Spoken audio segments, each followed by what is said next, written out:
30 tahun telah berlalu sejak terjadinya tragedi tabrakan kereta api Bintaro 1. Jalur kereta api yang dulu hanya satu jalur, kini telah berubah menjadi 2 jalur.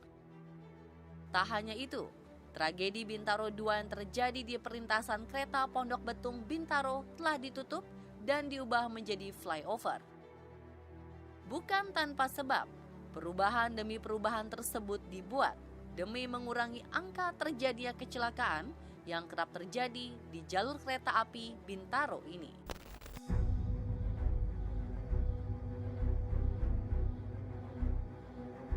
Tragedi Bintaro 1 merupakan musibah tabrakan antara kereta api 255 jurusan Rangkas Bitung dengan kereta api 220 jurusan Tanah Abang Merak.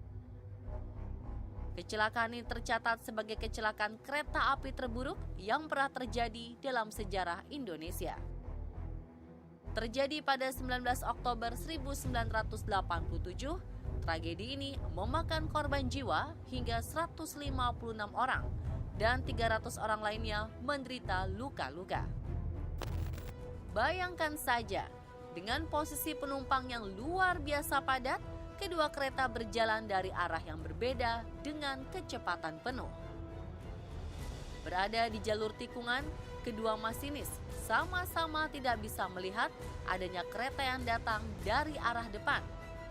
Dalam keadaan mendadak dan tidak sempat berhenti, kedua kereta ini pun bertabrakan.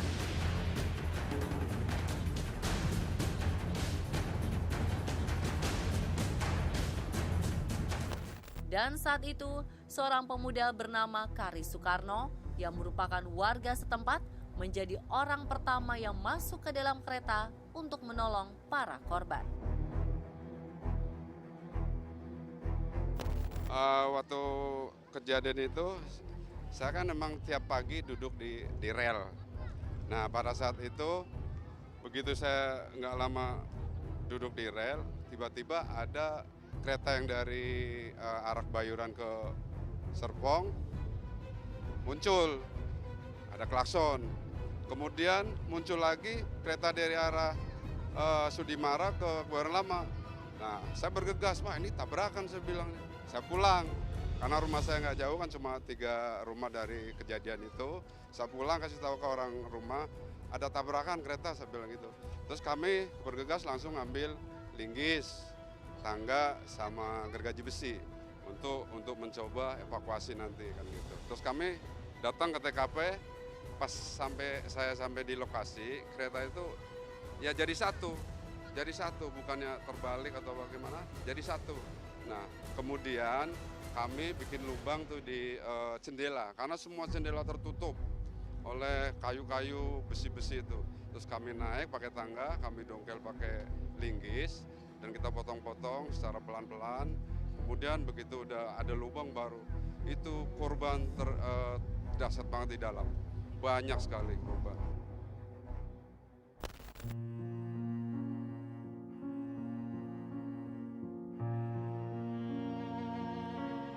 Saat masyarakat mulai lupa, musibah kembali datang.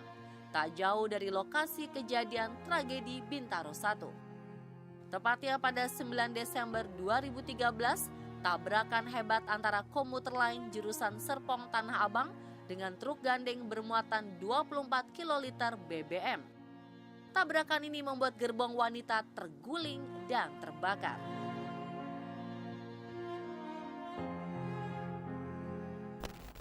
Waktu itu saya sedang narik mobil.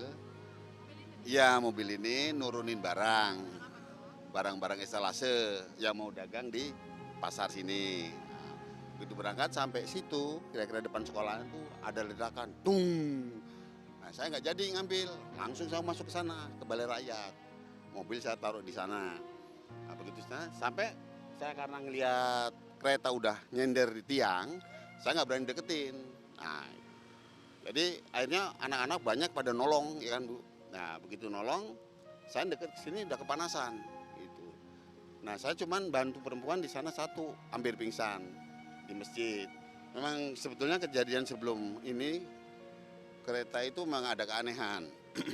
Waktu itu jam 1 malam. Saya kan sering keluar, Bu.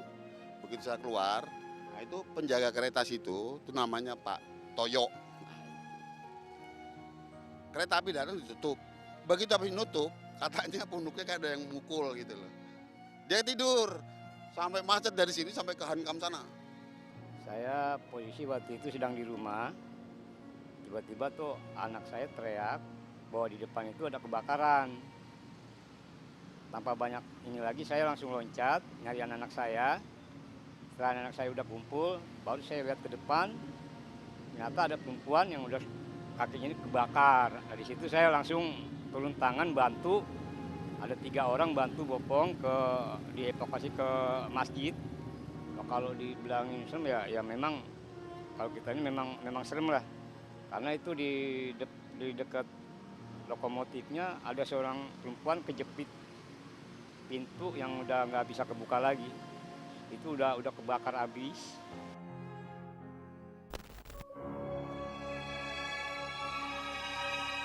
Terjadinya tragedi Bintaro kedua ini membuat banyak masyarakat menyangkutkannya pada hal-hal berbau mistis. Banyak arwah-arwah penasaran mencari jalan pulang. Jadi pada saat tragedi Bintaro kedua, percisnya azan maghrib, saya coba mengais rejeki. Saya coba teriak, ojek, ada yang naik tuh cewek. Cakep memang cewek itu. Cuman saya perhatiin yang namanya naik ojek ya, kan terasa motor, ya kan blok duduk dah tuh.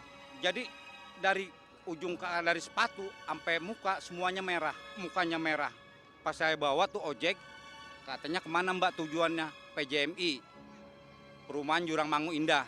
Saya seluruhnya pelan-pelan sampai di Pondok Aren ada pom bensin, saya tanya lagi, PJMI-nya mana mbak? Pas saya tengok ke kanan, astagfirullahaladzim, ini kok orang kagak ada. Tak hanya itu, keberadaan mitos setan budak yang fenomenal kerap kali disebut-sebut saat ada peristiwa kecelakaan di jalur kereta Bintaro ini. Saya punya anak namanya Jamilul Lair. Dia mau berangkat kerja, antar anak sekolah dulu yang ngontrak di sini. Dia pulang beli nasi uduk. Terus beli nasi uduk itu, nasi uduk belum sampai dimakan digantung, suruh makan saya. Pas suruh makan dia cuci motor. Udah cuci motor, baliklah dia ke rumah. Mau balik ke sini, ada kereta gerbong. Pas gitu dia mau nyebrang. Orang teriak-teriak bilang, kereta Umil, kereta. Dia ketawa-ketawa. Kata yang lihat itu. Pas posisinya mengkurap gitu, saya bangunin. Saya dari rumah langsung lari kabur. Yang ngasih tahu Bang Udin. Saya terbang tinggi ke tangga tinggi. Itu ada rel 1 di situ. Saya sampein situ udah nggak ada. Saya pegang udah nggak ada, udah kosong. Ya Allah, udah rapi kejadian itu, dibawalah pulang ke rumah. Kalau bunuh diri nggak mungkin anak saya, Bu. Berdasarkan informasi beberapa masyarakat, dalam 1 tahun terakhir sudah ada 7 orang yang meninggal setelah ditutupnya perlintasan ini. Hal ini disebabkan karena masih banyaknya orang-orang yang nakal dan kerap melintasi jalur rel kereta.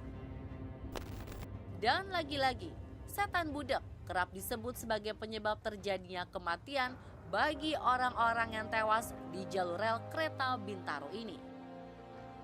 Lalu bagaimana menurut warga sekitar mengenai mitos setan budak di jalur kereta Bintaro? Poppy Amalia akan mencari tahu secara psikologis mengenai keberadaan mitos setan budak dalam segmen On The Spot Reveal setelah jeda iklan berikut ini.